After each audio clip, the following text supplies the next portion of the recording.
குறிப்பாக இந்த நிகழ்ச்சியை வந்து நேற்று தான் டெல்லியிலிருந்து எங்களுக்கு மாலை தான் எங்களுக்கு இந்த அறிவிப்பே வந்தது. இந்த மாதிரி வாங்க சார், வாங்க எம்எல் ரவி வாங்க. என்ன நேற்று தான் இந்த அறிவிப்பு வந்தது. வந்தவுடன் எங்களுடைய ஆம் ஆத்மி கட்சி தோழர்கள், குறிப்பாக மாநில நிர்வாகிகளான ஸ்டெல்லா மேரி அவர்கள், ஏடி முருகன் அவர்கள், எங்களுடைய மத்திய சென்னை மாவட்டத்தினுடைய தலைவர் திரு ஆரிஃப் அவர்கள், வட சென்னை மாவட்ட தலைவர் திரு ஃபரூக் அவர்கள் மற்றும் நிர்வாகிகள் எல்லாமே நேற்று திரு மானு அவர்கள், தஞ்சையிலிருந்து திரு எம்எஸ்கே அவர்கள் எல்லாரும் நேற்று இவ்வளவு வேகமாக இதை ஆர்கனைஸ் பண்ணியிருக்கிறாங்க. திரு எம்எல் ரவி அவர்கள் வழக்கறிஞர் வந்திருக்காரு, அவருக்கு என்னுடைய நன்றி தெரிவிச்சுக்கிறேன். அதனால எல்லாருக்கும் இதே போல இது மாதிரி எப்போ அறிவிச்சாலும் நம்ம வந்து இதே வேகத்தோடு நம்ம வேகம் இருக்கணும் அப்படிங்கிறத என்னுடைய அன்பு கட்டளையாக, அன்பு வேண்டுகோளாக எங்களுடைய கட்சி தோழர்களுக்கும் கேட்டுக்கொள்கிறேன். அனைவருக்கும் நன்றி. மீடியாவும் தொடர்ந்து நல்லபடியாக எங்களுக்கு தொடர்ந்து ஆதரவு கொடுத்துருக்கீங்க. உங்களுக்கு காவல்துறைக்கும் எல்லாருக்கும் நன்றியை தெரிவிச்சுக்கிறேன்.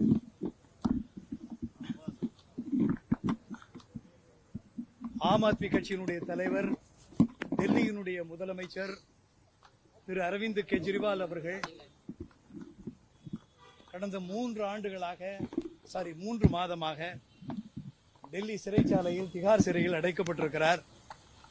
இடையில் தேர்தல் நேரத்தில் ஒரு இடைக்கால பிணை கொடுத்து தேர்தல் பிரச்சாரத்திற்கு நீதிமன்றமே அழைத்த காரணத்தால, வழங்கிய காரணத்தால வந்து பிரச்சாரம் பண்ணாரு.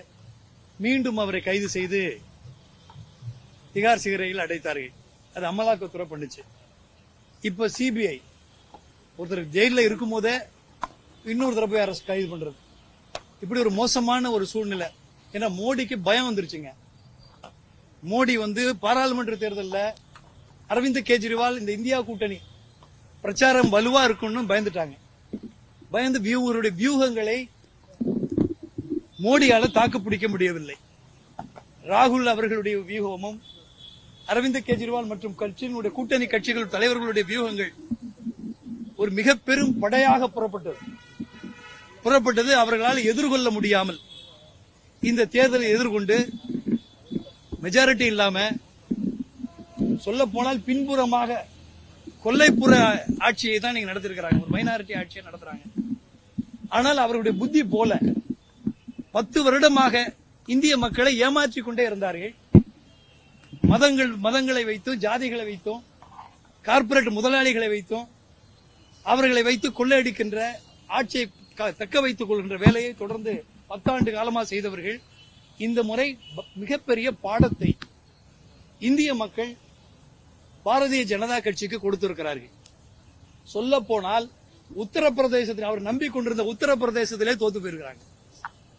இன்னும் சொல்ல போனால் மதங்களை வைத்து தேர்தல் வியூகத்தை அமைக்கக்கூடியவர்கள் ராமர் கோயில் இருக்கிற இடத்திலேயே தோல்வியை கண்டிருக்கிறார்கள்.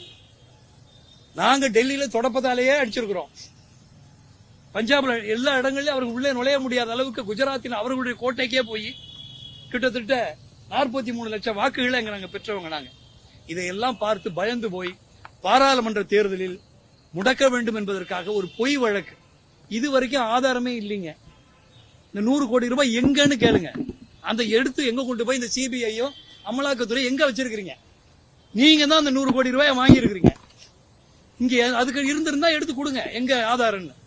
ஆக இது போல பொய் குற்றச்சாட்டு இதே சிபிஐயும் இதே அமலாக்கத்துறையும் டெல்லி நீதிமன்றத்துக்கு வந்து எங்களிடம் ஆதாரம் இல்லை என்று சொன்னவர்கள் தான் இவர்கள். இல்லை சொல்லிட்டு இப்ப திரும்ப மீண்டும் எங்களிடம் ஆதாரம் இருக்குன்னு சொல்றாங்களே தவிர இதுவரை அதை வெளியே கொண்டு வரல. என்ன அரவிந்த் கெஜ்ரிவாலுக்கு எங்க அது குடிப்பட்ட 100 கோடி எங்க? இதைத்தான் நாங்க கேள்வி கேட்கிறோம். குடிச்சிங்கல்ல, எங்க வச்சிருக்க, யார்கிட்ட இருக்குன்னு சொல்லுங்க. இந்த கேள்வி கேட்கிறோம். இது மீண்டும் இந்த ஜனநாயகத்துக்கு எதிரான வேலையை செய்யறாங்க. ஆக இது வந்து எல்லாரும் நினைக்கிறாங்க இன்னைக்கு எதிர்கட்சிகள் எல்லாம் இன்னைக்கு எல்லாம் ஒன்றிணைஞ்சு போராடுறோம். இது அரவிந்த் கெஜ்ரிவாலுக்கானது மட்டும் அல்ல. இது இந்தியாவில் யாரை வேணாலும், நாளைக்கு சித்தாராமையாவுக்கு இந்த பிரச்சனை வரலாம். ஏன்னா ஒரு முதலமைச்சரா இருக்கிறவரையே கொண்டு போய் உள்ள போடும்போது மற்றவங்களை தொடுவதற்கு எவ்வளவு நேரம் ஆகும். ஆக இது தமிழக முதலமைச்சர் அவர்களும் எல்லாருமே இன்னைக்கு கண்டிக்கிறாங்க. ஆக இன்னைக்கு ஆம் ஆத்மி கட்சி இதை கண்டிச்சு இந்தியா முழுக்கவும் இந்த கண்டன ஆர்ப்பாட்டத்தை நாங்கள் நடத்திக்கிட்டு இருக்கிறோம். டெல்லியில இதே நேரம் இன்னைக்கு சிபிஐ நீதிமன்றத்திற்கு, ஏன்னா அது தலையெல்லாம் முண்டமாக விளங்கி கொண்டிருக்கின்ற சிபிஐ, அது பிஜேபி தான் அதுக்கு தலை. ஆக அவர்கள் போடுகின்ற உத்தரவுகளை நடத்தி கொண்டிருக்கிற இந்த பிஜேபியை கண்டிச்சு, அவர்கள் ஏவி விடுகின்ற இந்த சிபிஐ கண்டிச்சு இன்னைக்கு நாங்கள் ஆர்ப்பாட்டம் நடத்தியிருக்கிறோம். இதுல இது மார்க்சிஸ்ட் கம்யூனிஸ்ட் கட்சியை சார்ந்த திரு கனகராஜ் அவர்கள், இந்திய தேசிய காங்கிரஸை கட்சியை சார்ந்த திரு ராம்மோகன் அவர்கள், திரு மறுமலர்ச்சி திராவிட முன்னேற்ற கழகத்தை சார்ந்த அன்புக்குரிய வழக்கறிஞர் அந்திரிதாஸ் அவர்கள் மற்றும் ஏராளமான திரு எம்எல் ரவி அவர்கள் பலர் இங்கே கலந்துகிட்டு இந்த கண்டன குரலை எழுப்பியிருக்கிறார்கள்.